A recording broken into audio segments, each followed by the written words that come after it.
Most people who drive the B6318 in Northumberland only see it once. They see a flicker at the edge of their headlights, a shadow that's a bit too tall, and they keep driving. They don't look back. They don't stop.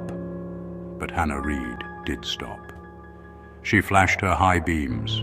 She looked away for 3 seconds, and in those 3 seconds, the distance between her and the figure in the road disappeared. What follows is an account submitted by Hannah Reid of London in December of the same year it happened. She asked that it be recorded.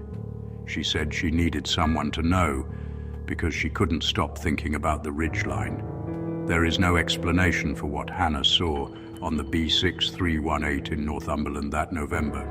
This is her account, narrated as she told it. My name is Hannah Reid. I'm a graphic designer. I need to tell you about a road. There's a road in Northumberland I will never drive again. Not because of an accident, not because it's dangerous in the way a road atlas would warn you about, but because the last time I drove it, my headlights picked up a man standing in the middle of it. Still. Completely still. And the strange part wasn't that he was there. It was that when I flashed my high beams, he suddenly looked about 12 feet tall. And when I blinked, he was closer to my car. I'm going to start at the beginning because I think you need to understand how normal the night felt right up until the moment it didn't. I grew up in London, proper London, buses outside the window at midnight, the sky always a dull orange from the streetlights. Darkness that isn't really dark at all. That's my normal. That's the world my nervous system was built for. My best friend Isla grew up in Northumberland. Her family owns a working sheep farm about 40 minutes from the nearest town worth naming. We met at university in Leeds. The kind of close where you don't speak for 4 months and then pick up mid-sentence. I'd visited the farm before. Always summer, always daylight. This time was late November. Isla's parents were away. She had the farmhouse to herself. She texted asking if I wanted to come up before Christmas got busy. I said yes. I drove up on a Friday and arrived just after 5, which in Northumberland in November means fully dark. You step out of the car and it's not just the absence of light, it's a pressure. Isla came out before I'd even got my bag from the boot. We talked for hours, easy, warm, the kind of evening that makes cities feel like the wrong answer. At some point, the kitchen window had fogged completely. Isla got up and wiped a clear patch with her sleeve, automatic, without looking, and through it, there was nothing, just the black outside pressing against the glass. She stood there a bit longer than she needed to. Then she turned back and topped up my wine. Around 10, I said I should head to the hotel in the village, 20-minute drive. Isla walked me to my car. I remember the cold hitting me hard after the warmth of the kitchen. She stood in the doorway while I reversed out. I watched her in my rear view as I pulled onto the road. She didn't wave. I started the car, turned out of the farm track onto the road, and about 3 minutes later, I saw him. The road between Isla's farm and the village is narrow. Tarmac, just wide enough for 2 cars if both drivers tuck in slightly. Tall hedgerows on either side most of the way, with gaps here and there where the fields open up. No streetlights, no houses, just the tunnel of my headlights cutting through the dark. I'd been driving maybe 3 or 4 minutes when the beams caught a figure standing in the road, about 50 meters ahead. My first thought, genuinely, was farmer. People walk roads out here. Farmers check fences at night. It wasn't alarming. I slowed down, naturally, the way you do when you see someone on a country road in the dark. But something made me pause before I drove closer. He wasn't moving, not at all. Not turning toward the headlights, not stepping to the side, just standing there. And he was sideways to me, facing out toward the field, like he'd stopped mid-step and just frozen. He was tall.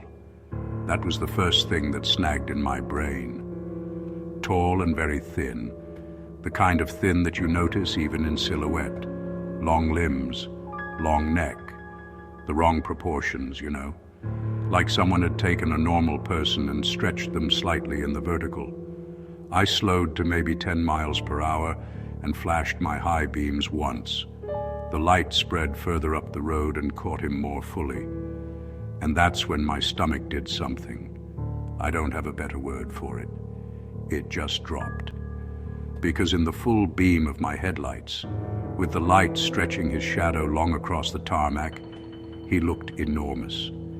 His head seemed to reach the lower branches of a tree that I'd estimate was at least 15, maybe 18 feet. His shadow lay flat across the whole width of the road and into the hedgerow. I told myself the angle was playing tricks. Headlight shadows do weird things. I'd read that somewhere. I came to a complete stop about 20 meters away. He still hadn't moved.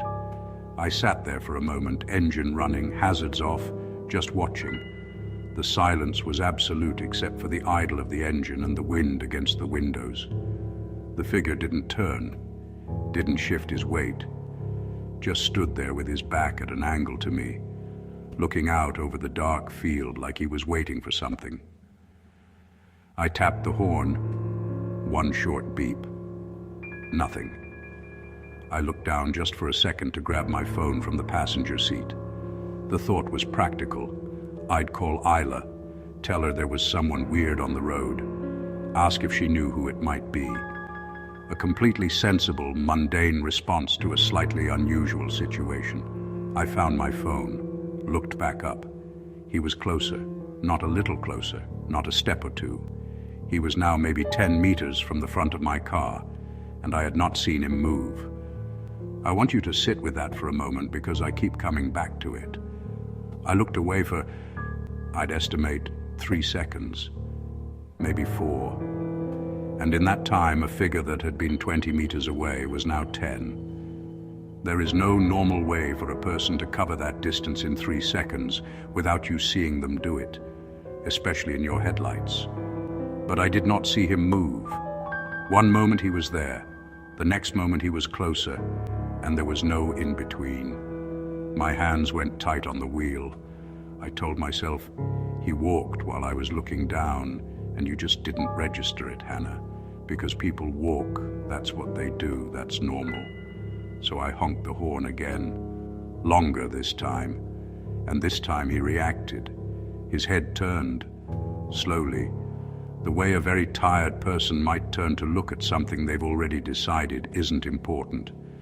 But here's what made the air in my lungs go cold. His body was still angled sideways. He hadn't turned his body, just his head, and it turned further than a head should turn. Not snapping, not violent, just further, past the point where a neck stops. The way an owl moves, that slow, wrong rotation that a human spine simply cannot do. And then he was facing the car. His face was completely dark, not shadowed, not in darkness the way a face is dark when the light is behind it. The face within the outline of his head was just black, featureless, like someone had painted over it. I was gripping the steering wheel hard enough that my knuckles hurt.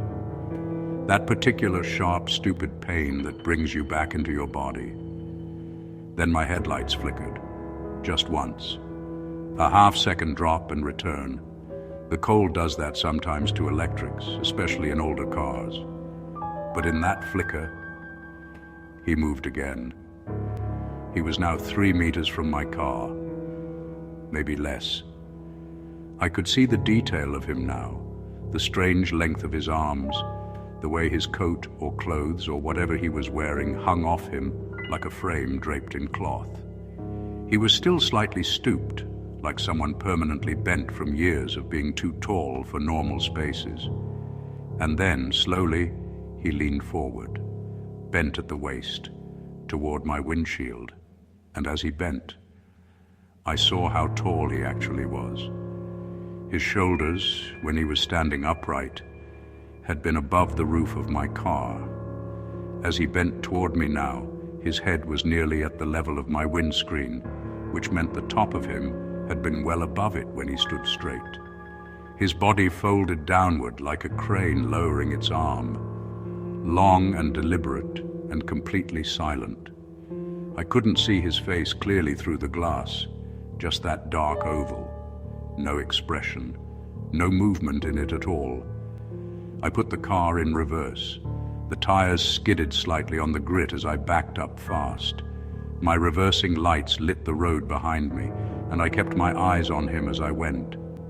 He straightened back up, slowly, like the crane retracting, but he didn't follow. He didn't move toward the car. He just stood there as I reversed, watching, or doing whatever the thing with the featureless face does that looks like watching, until I'd backed up maybe 30 meters. Then he stepped off the road, into the field on the left, and I thought, okay, he's gone. He's leaving. That's it. But my headlights, by some alignment of angle, still caught him as he moved into the field. And I watched something that I still cannot make myself accept. He didn't stop growing. That's the only way I can describe it. As he walked further into the field, away from the road, further from my lights, he got taller. Not the way shadows lengthen with distance, the opposite. He was moving away from my headlights, and he was getting bigger, like the rules of perspective had just stopped applying. Within maybe 15 seconds, his head was above the hedgerow, then above the tree line. I'm talking 50, 60 feet, 100, I don't know. At some point, the scale stopped making sense and became simply enormous. A thin black stick figure against the slightly lighter black of the sky, walking slowly and steadily through the field. The silhouette of it stretched thin and impossibly long. In my head, that's what I started calling it. The Long Walker. I didn't have another name for it. It wasn't a man, it wasn't a shadow, it was just something that walked. Long and patient and wrong. And then the ridgeline swallowed it. It stepped behind the hill and it was gone. I sat there in a car with both hands still on the wheel, and the only sound was the engine and my own breathing, which had gone shallow and fast. The cold of the night had seeped through the glass. My feet were numb. When I finally moved, it was because my phone buzzed. Isla texting to ask if I'd gotten back to the hotel okay. I turned the car around and drove straight back to her. I don't get scared easily. I want to be clear about that. I am a practical person. I grew up in London. I've navigated the tube at 2 a.m. I've dealt with situations that required steady thinking. I am not prone to panic, but I walked into Isla's kitchen shaking in a way I couldn't control, a low tremor that started in my hands and had spread to my shoulders by the time she opened the door. She took one look at me and said something like, "What's happened?" And I told her, all of it, standing at her kitchen counter, not sitting down because I couldn't make myself sit. She listened without interrupting, and when I finished, she didn't laugh. She didn't offer a rational explanation. She didn't say anything for a moment. She just asked, "Did it look at you?" When I said yes, she didn't say anything for a long time. I could see the color draining from her face, but she still refused to look toward the window. After a moment, she turned back to me, like she was about to say something, but she didn't, and that silence sat in the room between us. Here's the thing I noticed, sitting in Ila's warm kitchen while she made tea she said would help. Her parents' old sheepdog, a gray-muzzled border collie named Moss, was asleep in front of the range cooker when I walked in. He'd been there all evening, barely lifting his head. But at some point during my telling, he'd moved to the corner of the kitchen behind the table, pressed against the wall. I didn't see him move there. I don't know when it happened. He was facing the back door, not looking at either of us. Just sitting there, very still, in a way that felt different from sleep. I didn't mention it to Isla. I don't know why. I drove back to the hotel eventually. After midnight, Isla offered to let me stay, but I felt irrationally that I needed to just do the drive, needed to prove to myself I could. I took a different route, longer through the village first. I drove with the radio on and every light in the car at full. Nothing happened. But just before I turned into the hotel car park, I glanced up at my rearview mirror, and on the ridgeline behind me, silhouetted against the sky, something tall was walking, not running, not standing, walking, keeping a steady pace in the same direction I was driving. I pulled into the car park and kept my eyes on the mirror and watched until the ridgeline passed out of view around a bend. The shape walked at exactly the speed of my car. I sat in the parked car for a long time before I went inside. The heating was on, the room was warm, there was a kettle and a television and all the ordinary things. I left every light on and I didn't sleep well, and in the morning the hills were lit and grey and completely empty, and I told myself it was nothing. But I drove home to London the next day, and I took the motorway. I have thought about this a lot since. About what it was, about what it wanted, if wanting is even the right category, about whether it only approaches the cars that stop. I've thought about what Isla said. Most people who see it only see it once because most people don't stop. And I keep circling back to the question she didn't answer. What happens to the ones who do? And there's something else. Something small that I keep returning to and can't explain. When I described the figure to Isla, she nodded in a way that suggested recognition. She'd grown up hearing stories about it. It wasn't news to her. But at no point that night, not once, did she suggest driving out to check the road. She's lived there her whole life. She knows every field, every gate, every track on that land. She didn't offer to look. She just made tea. And that, more than the figure, more than the ridgeline, more than any of it, that's the part I can't put down. Hannah Reid still lives in London. She returned to work the following Monday.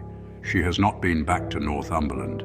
There is no record of anything unusual on the B6318 that November night, because what Hannah called the long walker doesn't leave evidence. It doesn't chase. It doesn't break things. It doesn't take you in any way you could report to anyone. It simply closes the distance while you're not looking. It simply grows until the scale of it stops making sense. It simply walks the ridgeline at the exact speed of your car, and it waits, patient and enormous and absolutely silent, for the driver who slows down, for the one who stops. We'll be back next week. Same day at 3 a.m. Sleep well. And if you're driving through open country tonight, late, and your headlights catch something standing very still at the edge of the road, don't flash your high beams. Don't look away. And whatever you do, don't stop the car.